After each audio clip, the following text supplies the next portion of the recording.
Dans le contexte de l'islam, la conviction en une pureté incomparable et en un Coran parfait et incréé est largement répandue parmi les musulmans. Pourtant, de nombreux exemples indiquent que l'islam a été influencé de diverses manières par d'autres traditions et le Coran n'y échappe pas et nous le démontrerons dans cette vidéo. Par exemple, à Médine, lors de la bataille de Khandak ou bataille de la tranchée, la communauté musulmane naissante fut attaquée par les païens de la Mecque.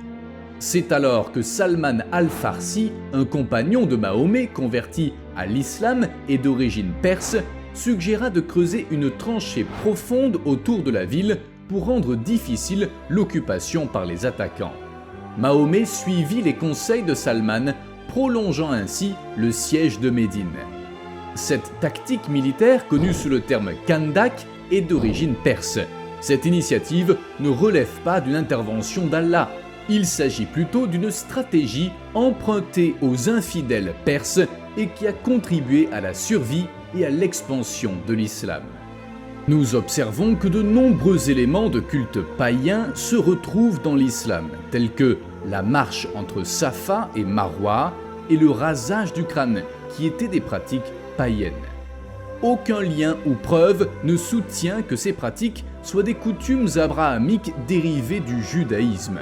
La marche entre Safa et Marwa aurait été introduite malgré l'opposition de certains convertis à l'islam car elle était considérée comme païenne.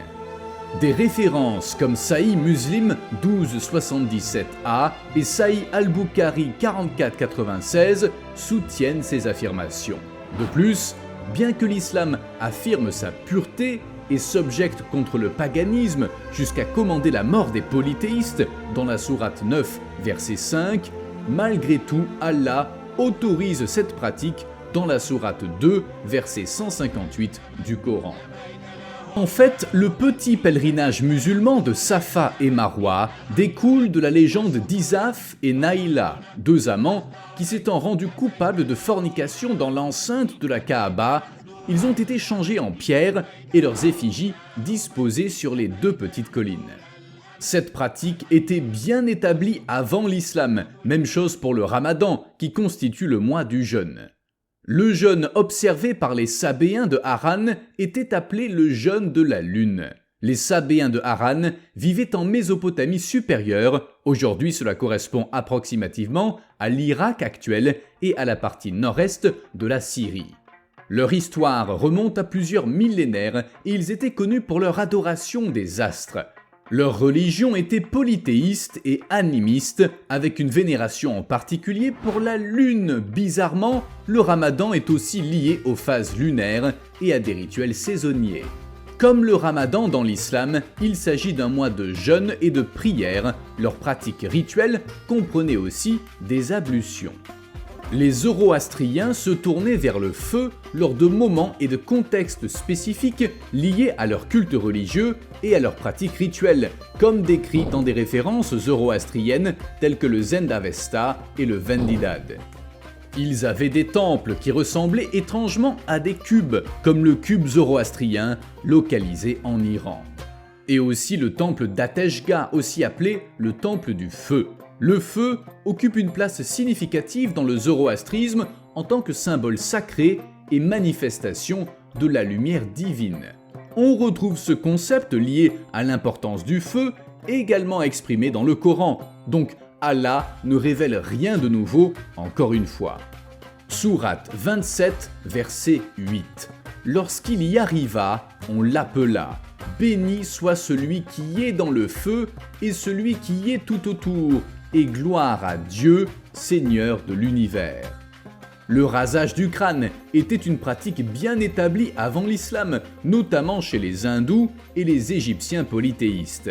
En ce qui concerne le zoroastrisme, il s'agit d'une des premières religions monothéistes connues, avec une croyance centrale en Ahura Mazda comme divinité suprême antérieure d'environ 1000 ans à l'islam. Cela suggère que l'idée du monothéisme n'était pas une nouveauté et était loin d'être une révélation comme Allah voudrait bien nous faire croire dans le Coran. De plus, l'apparition de certains mots persans et d'autres langues dans le Coran comme l'ont souligné plusieurs experts, reflète l'influence des normes culturelles iraniennes sur la société arabe pré-islamique et islamique. Voici quelques mots d'origine non arabe présents dans le Coran, ce qui remet en question l'affirmation selon laquelle le Coran serait parfait et écrit en arabe clair et pur. Tel que décrit dans les sourates suivantes, sourate 12, 2, 39, 28, 16, 103, 26, 192 à 195, 41, 44. Voici brièvement d'autres versets. Tafaka est un mot roumain signifiant intention de faire, comme dans la sourate 7, 22. Al-Tohar est un mot syrien signifiant la montagne, comme dans la sourate 2, 63. Al-Rakim est un mot roumain signifiant la tablette, comme dans la sourate 18, 9. As-Sijil est un mot persan signifiant le livre, comme dans la sourate 21, 104. Al-Istabrek est un mot persan signifiant le danse, comme dans la sourate 44, 53. Al-Sundos est un mot indien signifiant le rideau fin, comme dans la sourate 44, 53. Saria est un mot grec signifiant une petite rivière, comme dans la sourate 19, 24. Nashet al-Laïl est un mot éthiopien signifiant se réveiller la nuit, comme dans la sourate 73, 6. Abariek est un mot persan signifiant vaisseau, comme dans la sourate 56, 18, etc., etc. Dans cette première partie, nous avons survolé quelques exemples révélateurs qui illustrent comment l'islam reproduit diverses traditions et comment le Coran contient des éléments qui suscitent des questions quant à sa prétendue pureté et à la perfection de ce Coran. De plus, certaines pratiques pré-islamiques, telles que la marche entre Safa et Marwa et le rasage du crâne, ainsi que le jeûne observé par les Sabéens de Haran, présentent des similitudes frappantes avec des rituels musulmans comme le Ramadan, qui étaient déjà bien établis avant la soi-disant révélation d'Allah.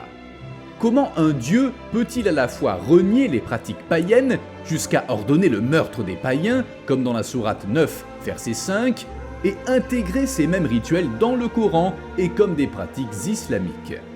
Par ailleurs, la présence de mots d'origine non arabe dans le Coran remet en question son statut de perfection linguistique et de texte sacré inaltéré.